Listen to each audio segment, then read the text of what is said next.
자, 고생 많으십니다. 계속해서 보시죠. 자, 이제 133쪽입니다.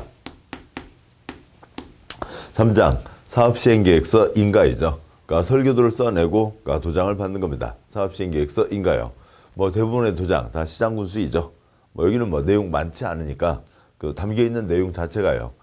그 설계도 써내는데 사업마다 설계도가 다 다른 거죠. 몇 평짜리 몇 채 만들다. 그게 이제 구체적으로 정해지는 겁니다. 뭐 그리고 이제 사업시행계획서 인가에 대한 특례, 특별한 예외 사항들이 뭐 그러니까 띄엄띄엄 지문에 나오는데 뭐 그것까지 뭐 모든 세부적인 내용까지를 다 외울 수는 없죠. 그러니까 보도록 하겠습니다. 그러니까 1번 문제요. 그러니까 정비법상 사업시행계획서에 포함될 사항으로 규정되어 있지 않은 것은 설계도에 포함될 사항이 아닌 것은 동그라미 1번 그러니까 분양 대상자별 종전 토지건축물의 명세 및 가격. 그러니까 종전 토지건축물의 명세는 이미 이때 그러니까 정비구역 지정 때 마감 쳤죠. 사타 내렸다고요.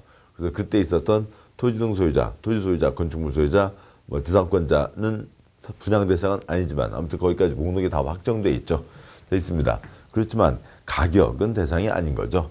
설계도가 있고 몇 평짜리 몇 채 만든다가 있고 그 다음에 감정평가를 하는 거죠. 감정평가를 해서 가격이 나오고 그것이 최종 그러니까 세 번째 계획 관리처분계획 인가 때 종전 가격이 확정되는 겁니다. 그러니까 여기 때는 아직은 가격을 낼 때는 아닌 거죠. 그래서 동그라미 1번이 틀렸고 동그라미 2번, 3번 이하 내용 보기 전에요. 정비사업을 왜 해요? 시설억만, 건물억만 이래서 하는 거죠. 여기서 어떤 시설, 어떤 건물을 넣겠다는 방향이 정해지고 그래서 어떤 시설, 어떤 건물을 어디에 어떻게 하겠다 구체적인 내용이 정해지는 거죠.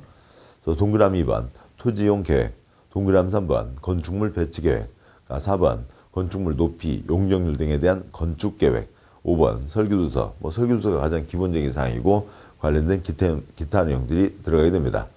해설 보시면 동그라미, 그러니까 그 1번 문제 해설에 둘째 줄 동그라미 사업시행계획서의 내용, 그러니까 1번부터 7번 이러저러한 내용이 들어가고 작은 7번 수용 또는 사용할 토지건축물의 명세 및 소유권 외의권리 명세 등이 포함되는 거죠. 뭐 그러니까 여기다 사업한다 정했고요. 그러니까 확정이 돼 있죠. 그런데 이제 거기에 토지건축물 그러니까 소유권뿐만 아니라 소유권 외 기타 권리 등등등 그러니까 명세, 그러니까 수용 대상 되는 토지 등의 목록이 다 들어가게 됩니다. 목록은 어디에 포함된다고요? 두 번째 계획 설계도에 포함되는 거죠. 수용 대상 토지 등의 목록이 포함되죠. 그러니까 정비사업은 기본이 환권입니다. 종전 토지건축물 내지는 새 토지건축물로 바꿔주는 거죠. 근데 이제 수용은 어느 경우에요? 예를 들어서 재개발 사업에서 90제곱미터 이상이면 새 아파트 하나를 준다. 그러니까 90제곱미터 이상이면 준다고 정해져 있는데요. 사업마다 다르겠죠. 그거는요. 자, 그런데 30제곱미터 가진 사람은 90제곱미터 이상 때 준다고 그랬으니까 이 사람은 안 되죠. 돈 줘서 내보내는 겁니다. 이 사람이 나는 새 아파트도 못 봤는데 에이 싫어 그러면 너네들 하든지 말든지 나는 여기서 계속 살 테여 그러고 있을 수는 없죠. 그러니까 이 사람 걸 수용하게 되는 거죠. 그 수용을 얘기하는 겁니다. 뭐 그러니까 30제곱미터 가진 사람 3명이 모이면 그러면 90제곱미터 하나가 됐으니까 이 사람은 아파트를 줄 수가 있죠. 이 사람은 돈 주고 뺏을 필요 없이 사업 끝나고 아파트를 한 채를 줄 수가 있습니다. 그게 이제 수용이죠. 이제 그 사업에서 6가지 사업 중에서 수용이라는 표현이 들어가는 건 기본적으로 4가지 사업이고 그 다음에요. 대비되는 게 그러니까 재건축 경우에 대부분의 재건축 긴급한 때는 재건축도 수용해야 되죠. 그다음에 대부분의 재건축 가로구역은 민법 족보니까 얘네들은 수용이 아니라 민법 족보에서 뺏는 것 뭐로 한다고 하고요. 매도 청구를 한다라고 하는 거죠. 그러니까 이렇게 해서 강제적으로 뺏는 거지만 그러니까 수용과는 다른 거죠. 아무튼 그게 있습니다. 보셨고요. 그러니까 2번 문제 그러니까 도시정비법 정비사업 시행에 대한 내용으로 틀린 것은 있습니다. 그러니까 2번 문제요. 그러니까 동그라미 1번 그러니까 해당 정비구역 안에 국공유지 면적이 전체 토지 면적의 2분의 1 이상으로 토지 등 소유자 과반수가 시장군수, 주택공사 등 사업시행자로 지정하는 것에 동의한 때에는 시장군수 또는 주택공사 등이 직접 정비사업을 시행할 수 있다. 시장군수 주공 등이 직접 들어간다. 예외적 시행자이죠. 공적 사유 9가지 때 소유자 조합 지키고 시장군수, 주택공사 등 지정개발자가 들어간다. 라고 하는 거죠. 그 9가지 가운데 2가지 때는 시장군수, 주택공사 등 지정개발자가 다 들어가고 7가지는 시장군수, 주택공사 등만 들어간다는 게 있죠. 예외적 시행자. 그 공적 사유 9가지에 대한 겁니다. 뭐 그래서 뭐 그 공적 사유 다 9가지를 외우지 않는다 하더라도 문제 나온 그 정도는 알아두시면 되겠죠. 그래서 면적 2분의 1, 그 다음에 총수, 과반수가 아이고 우리 동네 싫습니다. 조합 와서 해주기를 바랍니다. 그러면 들어갈 수 있다. 뭐 큰 지장 없습니다. 맞고요. 동그라미 2번. 사업시행 인가 고시가 있을 때에는 토지보상법 규정에 의한 사업인정 및 고시가 있은 것으로 본다. 맞죠? 보자고요. 목록 확정됐습니다. 목록 발표했으면 토지보상법에 목록 또 발표할 필요가 없다. 목록 발표했으면 토지보상법에 사업인정 받을 필요가 없다. 목록 발표했으면 토지보상법에 사업인정고시가 있은 것으로 본다가 되는 거죠. 그런데 목록이 따로 있는 게 아니라 어디에 포함되고요? 사업시행계획서 인가 고시 내용에 포함되죠. 사업시행계획서 인가 고시가 있으면 번역하면 뭐라고요? 목록 발표가 있으면 목록 필요 없다. 사업인정 필요 없다. 사업인정고시가 있은 것으로 본다. 맞습니다. 맞습니다. 3번요. 주거환경 개선 사업은 토지중 소유자 과반 동의를 얻어 시장군수가 직접 시행하거나 주택공사 등을 사업시행계획으로 정하여 이를 시행하게 할 수 있다. 뭐 여러 번 나왔는데요. 주거환경 개선 사업, 달동네 지원 사업, 강제 철거는 안 된다는 거죠. 강제 철거는 안 된다. 다수의 동의를 받아야 된다. 토지 등 소유자 3분의 2 이상과 세입자 과반 동의를 받는 거죠. 그 다음에 이제 그에 대한 또 예외 사유가 더 있습니다. 동그라미 3번 틀린 거죠. 그다음에요. 4번 지문이요. 주택재개발, 재건축 사업은 조합이 시행하거나 조합이 조합원 과반 동의를 얻어 시장군수, 주택공사 등과 공동으로 시행할 수 있다. 뭐 맞죠? 조합이 하거나 시장군수, 주택공사 등 건설업자 등과 공동으로 할 수 있다. 뭐 건설업자 등 공동시행 대상이 되는 자 빠진 것 틀린 건 아니죠. 4번 맞고요. 5번 도시환경 정비사업은 조합 또는 토지중 소유자가 시행하거나 조합 또는 토지중 소유자가 조합원 토지중 소유자 과반 동의를 얻어 시장군수, 주택공사 등 건설업자 등과 공동으로 시행할 수 있다. 맞습니다. 토지등 소유자, 팥죽 할머니 단독으로 사업 들어갈 수 있는 건 사업 시행할 수 있는 건 도시환경 정비사업만 있죠. 맞습니다. 틀린 것은 3번. 3번 문제요. 사업시행 인가에 대한 내용으로 옳은 것은 동그라미 1번. 사업시행자는 사업시행계획서를 작성해서 시도지사에게 제출하고 사업시행 인가를 받는다. X 틀렸죠. 시도지사가 아니라 누구라고요? 시장군수이죠. 기본계획과 정비계획 빼고 나면 나머지 대부분 도장들 다 시장군수입니다. 2번. 정비사업을 위한 조합은 사업시행인가 신청하기 전에 미리 총회를 개최해서 조합원 2분의 1 이상 동의를 받아야 된다. 설계도 중요한 거죠. 설계도 중요한 거니까 총회에서 도장을 받는다. 총회에서 결정한다. 5가지 플러스 11가지, 16가지는 총회에서 결정한다. 까지는 맞습니다. 그런데 뭐가 틀렸고요? 2분의 1 이상이 틀렸죠. 총수에서는 정비사업에서는 총수 규정에 2분의 1 이상이 없다고요. 왜냐하면 2분의 1 이상 동의를 받아야 된다. 100명. 그런데 50명 동의받았으면 된다고요. 반대 50명. 찬성 반대가 똑같은데 찬성 50명 밀고 간다고요? 이쪽에서 기분 안 좋죠. 너네랑 나랑 수랑 똑같은데 어떻게 밀고 가? 이쪽에서는 법이 그려. 이 세상에 그런 법이 어딨어. 그런 법이 옛날에 있었다고요. 그래서 이제는 이런 다툼을 없애기 위해서 총수 3분의 2 있고요. 4분의 3, 5분의 4 있지만 총수 2분의 1 자리는 2분의 1이 아니라 다 뭐로 바뀌어 있고요. 과반으로 돼 있죠. 과반, 반을 넘어야 된다. 찬성 쪽이 한 명이라도 더 많아야 된다가 되는 거죠. 2분의 1 이상이 틀렸고요. 동그라미 3번. 사업시행인가를 하는 자는 인가를 하는 자니까 시장군수이죠. 시장군수는 사업시행 인가를 하거나 직접 사업시행계획서를 작성하거나 정비사업을 변경, 중지, 폐지하는 경우에는 그 내용을 해당 지방자치단체 공보에 고시한다, 발표한다. 당연한 얘기죠. 공무원들, 우리가 주는 월급으로 일을 하는 사람들이잖아요. 우리가 그 사람들 월급을 주고 있습니다. 뭔가 결정했으면 대외비 그런 사항이 아닌 한에는 다 국민에게 발표하는 게 기본이죠. 맞습니다. 3번 맞고요. 4번 도시환경 정비사업을 토지등 소유자가 시행하고자 하는 경우 사업시행인가 신청하기 전에 사업시행계획서에 대해서 토지등 소유자 2분의 1 이상 동의를 받아야 된다. 2분의 1 X요. 사람 쪽수에는 2분의 1이 없다고요. 그러면 얼마고요? 그러니까 그것도 뭐 그런 예외 규정들이 있는데 한번 떠올려 보시자고요. 개도 3 하나. 그러니까 재개발, 도시환경, 조합이 하는 게 기본이죠. 재개발, 도시환경, 재개발은 조합만 하고요. 도시환경은 그러니까 뭐 소유자 조합이 하는 거죠. 물론 예외적 시행자 있습니다만 원칙적 시행자 규정에서. 자, 그런데 조합을 만들 때 얼마였어요? 개도 3 하나, 4분의 3, 2분의 1이죠. 총수 4분의 3, 면적 2분의 1 동의를 받아야 됩니다. 총수 4분의 3. 그러니까 도시환경을 조합이 할 때 총수 4분의 3 동의받아서 갑니다. 근데 소유자가 할 때 당연히 얼마요? 여기도 총수 4분의 3 동의를 받아야 되죠. 그래서 2분의 1이 틀렸고 4분의 3 이상의 동의를 받아야 됩니다. 그다음에요. 그러니까 동그라미 그러니까 5번. 그러니까 사업시행 인가를 하고자 하는 자는 사업시행 인가를 하는 자는 관청을 얘기하고요. 사업시행 인가를 하거나 사업시행 계획서 작성하고자 할 때 공청회를 열어 주민 및 관계 전문가의 의견을 들어야 된다. 공청회 X요. 공청회는 딱 4번이죠. 국토계획법, 광역도시계획, 국토계획법, 도시군 기본계획, 시험거리도 아닌 농지법, 농지이용계획, 개발법, 개발계획 때 공람 후 공청회 딱 4번입니다. 나머지 어지간한 거 다 주민의견 청취, 공람이 되는 거죠. 그래서요. 그러니까 3번 문제 옳은 것은 3번이 됩니다. 발표하는 건 기본이라고요. 4번 문제요. 그러니까 정비법상 토지 등의 수용 사용에 대한 내용으로 틀린 것은 있죠. 동그라미 1번. 그러니까 지정개발자는 그러니까 수용을 할 수 없다. 수용을 할 수 없다. 그러면 어떻게 돼요? 그러면 30제곱미터 가진 사람도 무조건 아파트를 다 줘야 된다. 뭐 사업을 할 수가 없는 거죠. 사업을 할 수가 없는 거고요. 모든 시행자 다 수용할 수 있어야 되죠.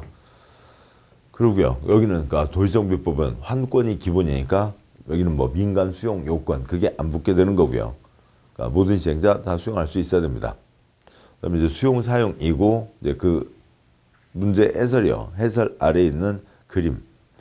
그러니까 4가지 정비사업. 그러니까 주거환경 개선사업, 주거환경관리사업, 주택재개발사업, 도시환경 정비사업과 재건축사업 중에 긴급한 경우 표가 3칸, 첫 번째, 두 번째 칸이요. 그때는 수용을 하게 되는 거고요. 그러니까 예외, 기타요. 재건축사업 대부분 경우, 그다음에 가로주택 정비사업은 민법 족보니까 수용이 아니라 매도 청구로 간다고 되어 있는 거죠. 동그라미 1번 틀렸고요. 동그라미 2번, 사전 보상에 대한 예외. 3번, 현금 보상에 대한 예외가 인정된다. 맞습니다. 2번, 3번 다 맞고요. 자, 이 사람 거 30제곱미터 간 사람 돈 주고 뺏어 오는 거죠. 돈 주고 현찰을 주고요. 현금. 돈 주고 뺏어 오는 거죠. 사전에 주고 수용 뺏어 오는 겁니다. 사전 현금 보상이 원칙. 근데 이 경우에는 사업 끝나고 나서 아파트 한 채를 줄 수가 있죠. 준공인가 이후에 현물로 보상할 수 있다라고 하는 게 있죠. 그러니까 2번, 3번 맞습니다. 4번 재결신청은 사업시행 인가를 할 때 정한 사업시행 기간 내에 해야 된다. 맞죠? 공법에 재결신청 4번 나오는데 4번 다 언제요? 그러니까 사업시행 기간 안에만 하면 된다가 있는 거죠. 뭐 재결신청, 재결, 결제, 결정, 결정 신청을 얘기하는 거죠. 그러니까 이 사람 얼마냐고요? 그러니까 뭐 시행자가 제시를 했습니다. 이것 드릴게. 뭐 받았으면 끝이고요. 협의가 됐으면 끝났고 협의가 되지 않으면 이 사람 택도음수리 그거 못 받겠다. 협의가 되지 않았으면 그러니까 이 사람 땅값을 얼마나 할지 결정해 주세요. 결정 신청하는 거는 사업 시행 기간 안에 하면 된다. 우리 시험공법에 적용되는 특례에서요. 5번 사업 시행과 고시가 있을 때는 토지보상법 규정에 의한 사업인정 고시가 있은 것으로 본다. 맞죠? 목록 설계도에 들어가 있습니다. 목록 발표됐으면 그러니까 이쪽 목록 필요 없다. 목록 발표됐으면 토지보상법에 사업인정 필요 없다. 목록 발표됐으면 사업인정 고시가 있은 것으로 본다. 목록이 사업시행계획서 인가 고시가 있으면 사업인정 고시가 있은 것으로 본다. 맞죠? 틀린 것은 1번입니다. 여기까지 가셨고 다음에 이제 137쪽에 사장 관리처분계획 인가로 가게 되는데요. 관리처분계획 가기 전에 그러니까 세부내용 가기 전에 이제 역시 큰 틀 보고 가시죠. 보겠습니다. 그러니까 설계도에서 몇 평짜리 몇 채 짓는다가 정해졌습니다. 그 다음에 이제 뭘 받는 거고요. 분양 신청을 받는 거죠. 문제 감정평가를 하는데요. 그러니까 그래서 종전 토지건축물 가격을 매겨놓는 거죠. 옛날 땅값 집값 비싼 사람부터 신청하는 겁니다. 그러니까 분양 신청을 한다는 거죠. 분양신청만 끊어서 설명을 드리면 여기에요. 여기서부터 보도록 하시죠. 정비계획, 정비구역 지정이 됐습니다. 그러니까 땅이 정해졌죠. 여기다 사업한다. 사람이 정해졌죠. 그래서 재개발 예를 들어서 50명, 토지 소유자 50명, 건축물 소유자 50명, 100명이 있다고 치고요. 그러니까 여기에 120채를 짓겠다고 정해졌다고 치죠. 120채 짓겠다고 정해졌으면 그로부터 일정 기간 안에요. 100명에게 알리는 거죠. 120개를 짓겠다고 했으니까 100명에게 알립니다. 자, 분양신청 받습니다. 신청들 하세요. 그러면 그 중에 80명이 신청을 했습니다. 재개발 이어서요. 한 개씩이요. 80개를 신청을 했고, 그 다음에 20명은 신청하지 않았습니다. 남은 게 몇 개가 남고요. 40개가 남는 거죠. 이런 분양신청 과정을 거친다고요. 이 중에 가장 중요한 게 뭐예요? 80개인 거죠. 80개를 뭐라고 하고요? 분양 설계라고 하는 거죠. 안 받겠다는 사람 돈 줘서 내보내야죠. 시행자는 사업시에 인가가 있으면 그로부터 60일 안에 분양신청 대상 등등을 토지 소유자에게 통지하고 공고한다.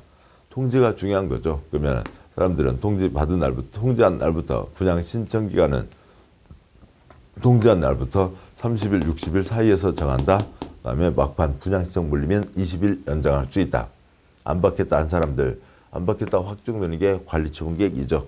관리처분계획 인가가 있은 날 밤 12시 다음 날부터 90일 안에 청산해야 된다가 있습니다. 그럼 이제 관리처분계획을 세우게 되죠. 관리처분계획이 뭐예요? 종전 토지건축물, 새 토지건축물이죠.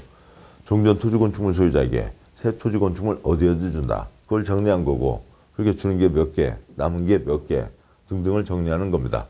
그림으로 그려보면 다음과 같이 되겠죠. 다음과 같이 도면 넉 장이 될 겁니다. 종전 토지건축물 소유자가 있고요. A, B요. 여기에 반듯반듯하게 정해져 있죠. 설교도에서 몇 평짜리 몇 채 짓는다가 정해져 있습니다.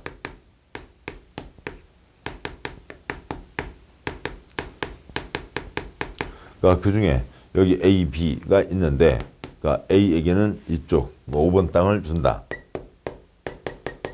B에게는 101동 307호를 준다라고 하는 거죠. 전체 토지건축물 가운데요. 공적인 것들 빠지는 게 있겠죠. 설마 도로도 한 평, 공원도 한 평 없이 조합원이 다 가져가는 건 아니잖아요. 조합원에게는 이쪽 토지건축물을 준다. 그 중에서 각각 한 토막들을 누가 가져간다는 겁니다. 첫 번째요. 종전 토지건축물의 명세 및 가격. 그다음에 종전에 기타 권리 뭐가 있었는지 그 기타 권리 중에서 임차권 자세히 써놔야 되고요. 두 번째요. 분양 예정 대지건축물의 추산액. 아직 사업하기 전이죠. 사업하기 전이니까 가격을 확정할 수는 없고 추산액인 거죠. 그래서 종전 설계도가 확정됐으면 감정평가 들어가서 가격을 매기고 그게 관리처분계획 때 안에 포함돼서 인가 고시 때 최종 확정이 되는 거죠. 종전 것은 가격이 확정되는 거고요. 분양 예정 아직 사업하기 전이니까 사업하면서 모래값 기름값 어떻게 들어올지 모르는 거죠. 분양 예정 대지건축물의 추산액인 거고요. 누구누구한테 어디 준다. 전체 120개 중에서 조합원에게 조합원이 80개 가져간다. 분양 설계라고 부르는 거죠. 그러고요. 사업비 예산서요. 수입과 지출이 있겠죠. 수입과 지출 중에서 조합원 언제 얼마 낸다. 정비사업비 추산액, 조합원 부담 규모와 부담 시기 이 사항들이 관리처분계획의 주 내용이 됩니다. 다음에요. 그러면은 종전 토지건축물 대신에 새 토지건축물 받는데 새 토지건축물 가운데 새 아파트, 집이 어떻게 되냐고요. 그걸 보도록 하시죠. 이제 아십니다만 다시 한번 먼저 짚고 가시면 기본적인 내용 정리하고 문제로 가시자고요. 4번 문제, 그러니까 139쪽이죠. 139쪽에 4번 문제 해설을 보겠습니다. 주거환경 관리 사업, 그러니까 도로 포장 도와주는 사업은 관리 처분이 없는 거죠. 중요한 공익 사업들이요. 2번 주택 재개발, 4번 도시환경 정비 사업. 거기에다가 1번 주거환경 개선 사업까지 포함해서요. 10채를 갖고 있다고 치죠. 10채 갖고 있으면 몇 채를 주고요. 한 채 주는 게 원칙. 한 채 더 얹어줄 수 있다. 지금 한 집 지으면 60제곱미터 이하 주택 지으면 한 채 더 얹어줄 수 있다. 그 다음에 3번 재건축 사업은 경우가 여러 가지죠. 10채 갖고 있으면 기본적으로 10채 받는 게 원칙.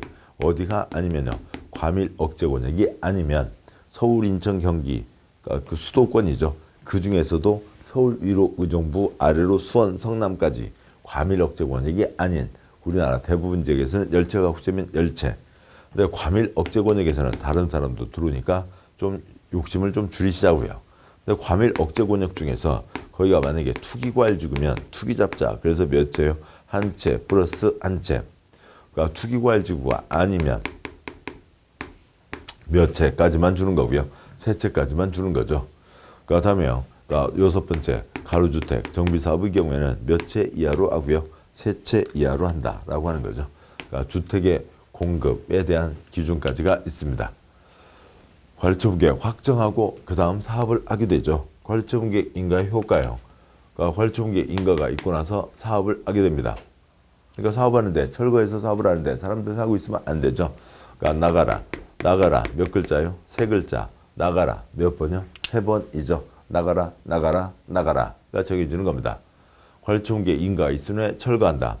두 번째요. 관리처분계획 인가가 있으면 사용수익 정지된다. 원칙들이요. 세 번째 관리처분계획 인가가 있으면 그러니까 그 최단기간 보호규정 그것을 적용하지 않는다 등이 이어지는 거죠. 아무튼 그러세요. 그러니까 이쪽 쪽에서는 분양 신청, 관리처분계획 내용, 관리처분계획 기준, 그러니까 관리처분계획 인가의 효과 같은 이제 네 덩어리가 있는 겁니다. 뭐 문제들 내용들 계속 이어지는데 그러니까 그 좀 끊어서 쉬도록 하시죠. 그러니까 끊어서 보고 가도록 하겠습니다. 아까 첫 번째 문장에서 시간이 빡빡해서요. 길게 갔었거든요. 잠깐 쉬고 그다음에 이제 문제들 보도록 하겠습니다. 수고하셨습니다.